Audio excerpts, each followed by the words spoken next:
Ngayon naman ay magluluto tayo ng pambansang almusal, ang pandesal. Pandesal with malunggay. Powder malunggay, ito ating mga ingredients. 3 kutsarang buriko. Siyempre, ang papaalsa, ang yero di bira. Harina, 1 kilo. Milk, fresh milk. Kung wala na kayong fresh milk, okay na. Ang hindi fresh milk. So, maligamgam ang ating tubig. At dito natin sasahog ang ating pampaalsa. Sasama? Ano sabihin? Tingnan sa pandesal malunggay. Harina, 1 kilo. Grated malunggay, 30 gramo. Puriko, 30 gramo. 1 basong gatas. 2 basong warm water. 2 basong Bito. Abigay 2 baso po natin ang gatas sa maligamgam na tubig at ilalagay ang tingnan nyo kung masyadong hindi naman po pwedeng masyadong mainit. Kailangan katamtama sa lang. Yeah. Magagamit tayo ng machine. Mahiwagang makina. Ilagay natin, unahin natin. Sunod natin ang ingredients. Lagyan natin ng sugar, white sugar. Dami. Yan. Konti pa ho. Naman tayo ng konting asin. Konting asin.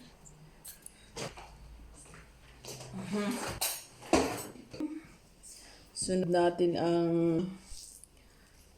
puriko. Ang powder malunggay.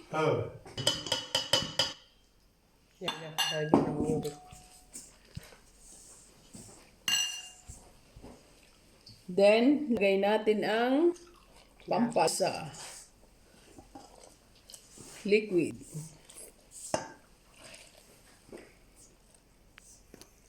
Hindi ko makita. Dapat doon ka nagsasalin. Yan o. Tingnan nyo. Wow. Malunggay na nga yan.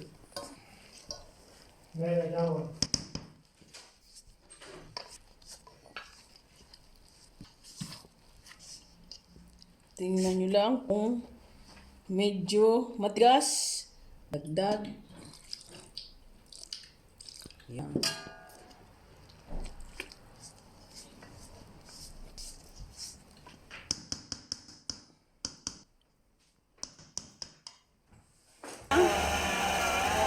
$10 to 15 minutes.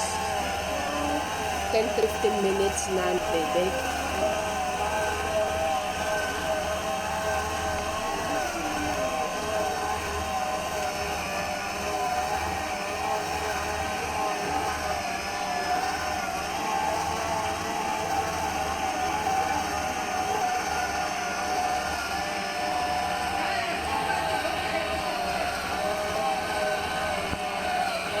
Ating pagmamasat, ilipot natin sa konting oil para hindi dumikit. Vegetable oil.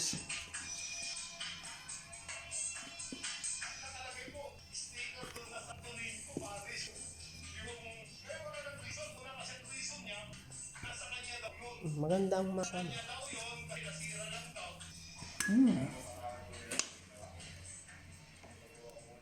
Ilang oras siyang paalisan.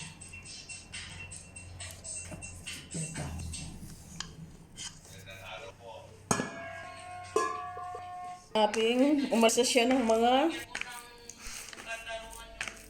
1 oras. Ang ganda ng pagkamasa na Yan, po natin, takloban natin siya ng kahit anong yung itaklo. Pwede rin tela, pwede rin plastic. Oo, taklob ang plastic, mas madaling umalsa.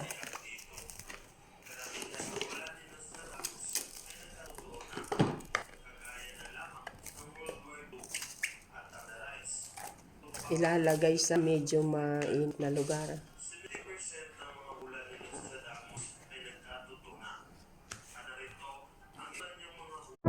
Kaya pwede na gawin ang ating pinaasang. Halina, nakikita